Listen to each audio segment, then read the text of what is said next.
Welcome to Inside Source Executive Interview Series. My name is Dawn Tiura. I'm President and CEO of Sourcing Industry Group, also known as SIG. And with me today is Tom Lutz. Tom Lutz is the CPO and Senior VP of U.S. Bank. And I've known you probably the whole 8 years you've been at U.S. Bank, haven't I? Yep. So tell me, CPO of a bank today has got to be a challenge with regulations and cybersecurity risk. Tell me, what are you doing around cybersecurity and banking and all the regulations? Yeah, so let's talk about those. Cybersecurity, obviously at the forefront of many things that we do regarding vendor management today.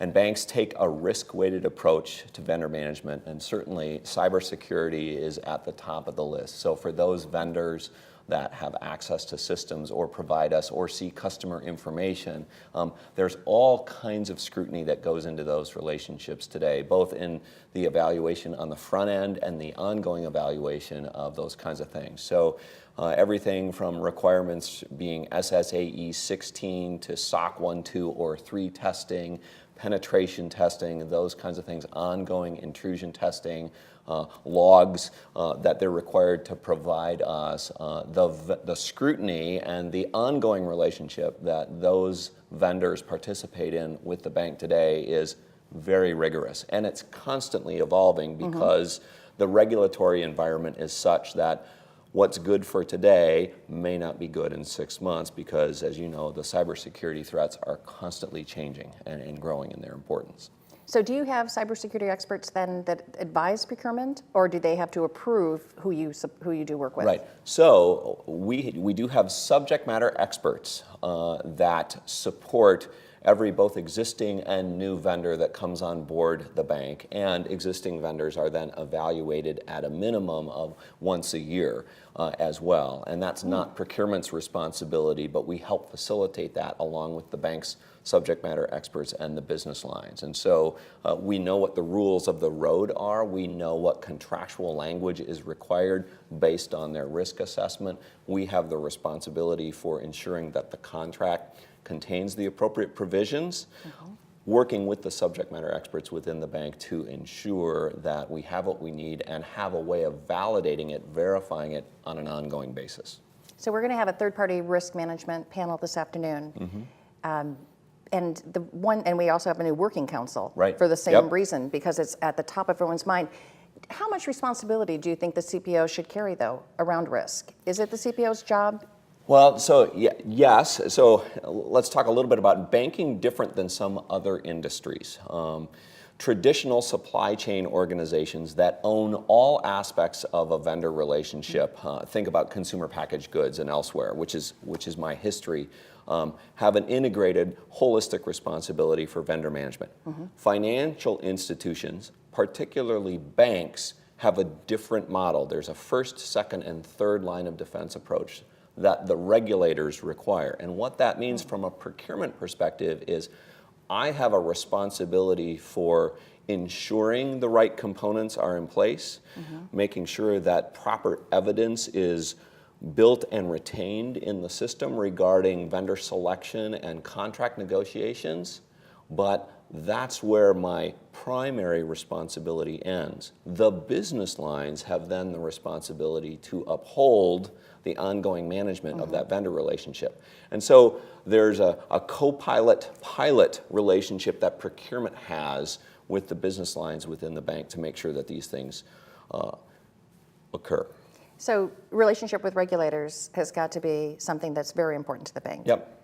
And do you think you're staying ahead of the regulators constantly, or are the regulators pushing you?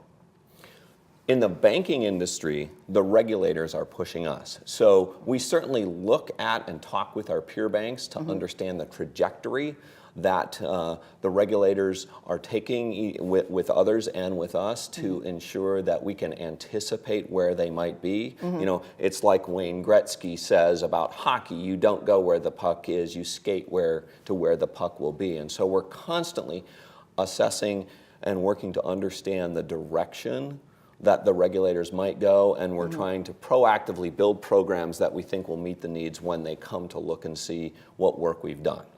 Okay. And so it's, as you might imagine, in recent times, we have peer banks that are sometimes making the headlines for the wrong reasons. And as you might imagine, that's going to drive regulatory activity that we'll all have to work through.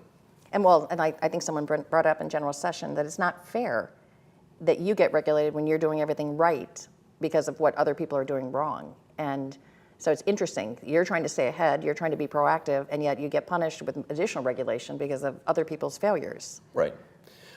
The good news is good, robust procurement practices that are common to every industry work very effectively when it comes time to dealing with the regulators, right? If you have been objective about your selection, if you've participated in ongoing management of that vendor relationship, if you've adjusted SLAs in accordance with changing business requirements, if you've remediated problems with a vendor effectively or moved to a different vendor effectively when an existing vendor can't provide that service. These are things that procurement professionals do every day in every industry. And so documenting that, being methodical about that, being clean and clear about those kinds of things serves an institution really well when the regulators come knocking at the door. You may not necessarily have it in the form that they want, but they won't fault you for your intention and your business objectives about it. And it certainly minimizes the risk of something getting really far afield without being corrected. Okay, I like that approach. So we talk a lot about AI, artificial intelligence, robotic process automation. Is that something that you're looking at in your procurement organization right now?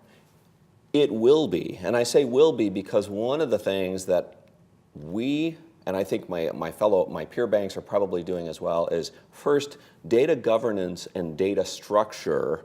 You have to organize what you have and understand what you have first before then you can understand, well, then what can I do with it, or what do I need in addition to it in order to be able to do those kinds of things.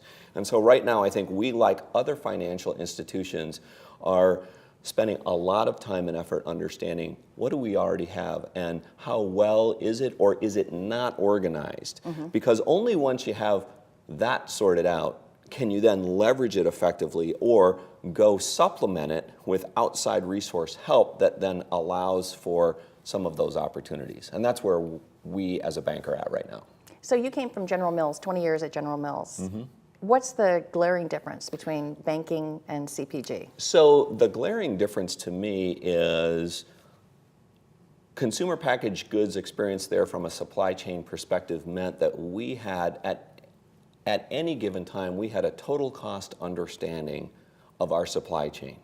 And it was activity-based costed.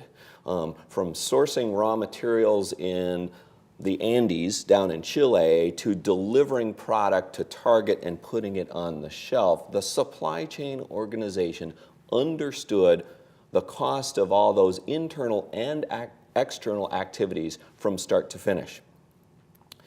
I assumed that when I got to banking, being financial institutions, they would have as good a handle or better handle on that than anybody else. And I found out it was exactly the opposite.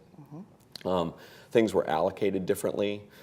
Shared expenses were not necessarily allocated in a logical fashion. It wasn't based on consumption. There was no sense of activity-based costing prevalent. Common to the organization, and it provided us with a great opportunity to begin to help change that mindset and drive that across a financial institution. And we continue to find those opportunities every day, but we've had great success in beginning to create that awareness and then drive appropriate vendor activity, because it's not about price, it's about value. And switching that mindset and moving the organization down that path is personally very rewarding. There's a lot of work left to do, but we've had a lot of fun driving that in the 8 years I've been there. That's neat. As a recovering CPA, I love activity-based costing. That's actually how I got into sourcing and creating cost models for sourcing engagements, and I love it. And I am shocked at how many industries don't do activity-based costing still. Right. I find it makes it much easier to have an objective conversation with a vendor, because then what you're identifying is cost savings opportunities rather than margin reducing Exactly, activities. exactly. And it's a conversation that both parties can engage in with appropriate aspirations and drive towards truly a result that benefits both. I want to leverage good vendors effectively. I want a good vendor to deliver all the value they can to my organization.